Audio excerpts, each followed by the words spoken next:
My name is Ajidiru Vicky Dratia. I'm the headmistress of Ibba Girls Boarding School. I would like to give you a brief update on the school, starting from last year and then part of this year. Last year we had a very good academic year where all the school activities were conducted as stipulated and programmed by the Ministry of Education. But this year, we were unable to follow this because of the outbreak of the COVID-19 pandemic, which made all the schools to be closed on 20th March.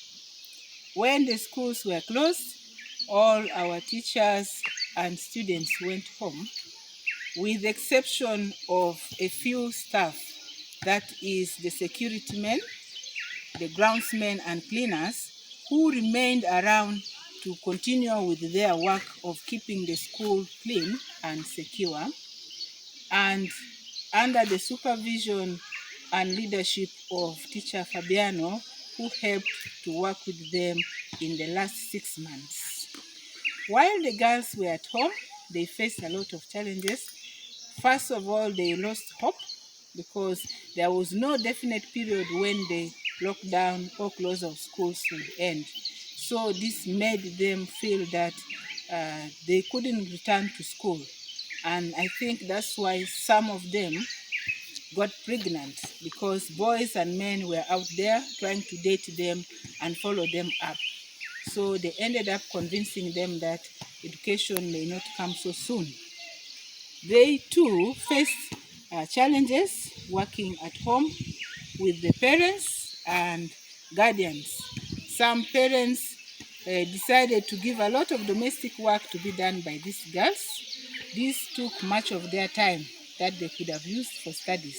And then most of them did say they did a lot of garden work, which was quite heavy because it was also for a longer period of time compared to the other years where they would only be at home for about 2 or 3 weeks.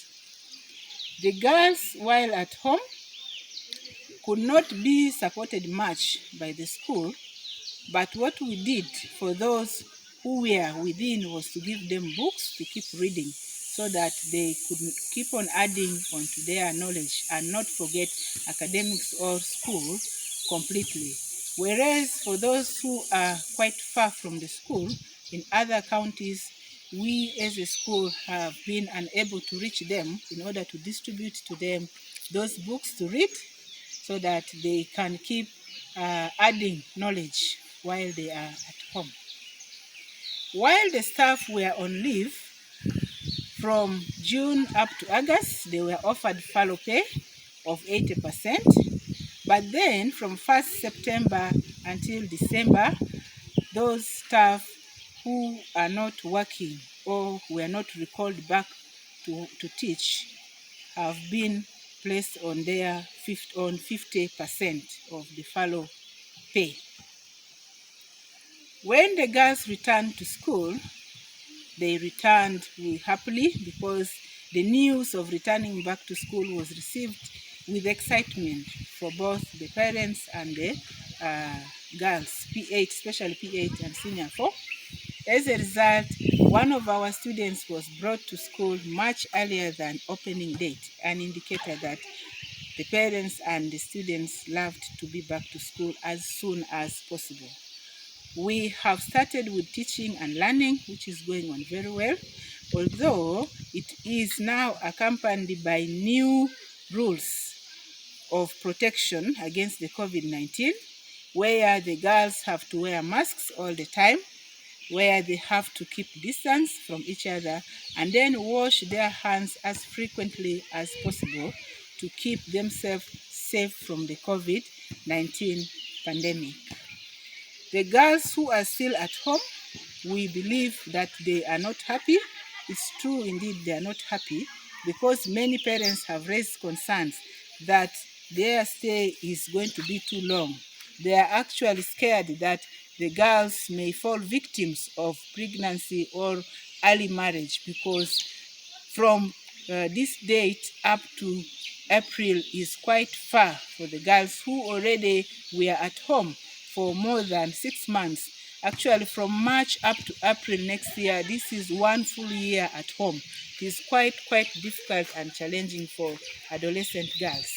We do hope that they'll be able to pass through this challenging period and remain committed to their studies and come back to school when the school opens in April next year. I am an expecting mother, and by next week I'll be leaving to go to Uganda to start my maternity leave. While I am away, I'm going to hand over the school leadership to teacher Yoane, who is a long-serving teacher in the school. He has been working well and hand in hand with me before. Therefore, this handover to him of running the school for 3 months is something I feel will not be very difficult to him. It is manageable because he himself has been in the leadership team before. We have been working together and we shall continue to work together in consultation. I will continue to teach my subject of English language while I'm at home. I will do that online because in Uganda, internet is quite cheap and affordable, and then the school has got internet running 24 hours over 7. So the girls are not going to miss anything from my English language lessons. I am going to hand over to him important tools of the school, and these are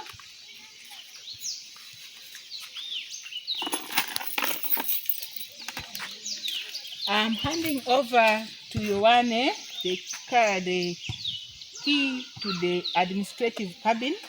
Yoane, in that cabin you will find all administrative files and administrative documents that you will need for making any administrative consultation or decision. Yeah. Then this is the key to the finance cabin. As in charge of the finances of the school, you will keep the money of the school in the cabin and then also open as regularly to see how or when you need to get money from there. This is the key to the school motorcycle that you will need to use for rides within Ibba or rides where only 1 or 2 people are needed. Then this is the key to the school Land Cruiser, which you will use when you are taking out more than 2 people, because those 2, 3 people can't go on a motorcycle. We need to avoid the risk of accidents. So these are what I see as important for you for your work. I promise to you my support. We shall continue to work together as we did before. For any issue that you need consultation, please feel free to call me at any time. Thank you so much for taking up for me. And then to the kids, I thank you so much for your support to this girl and your support to the school. May God bless you.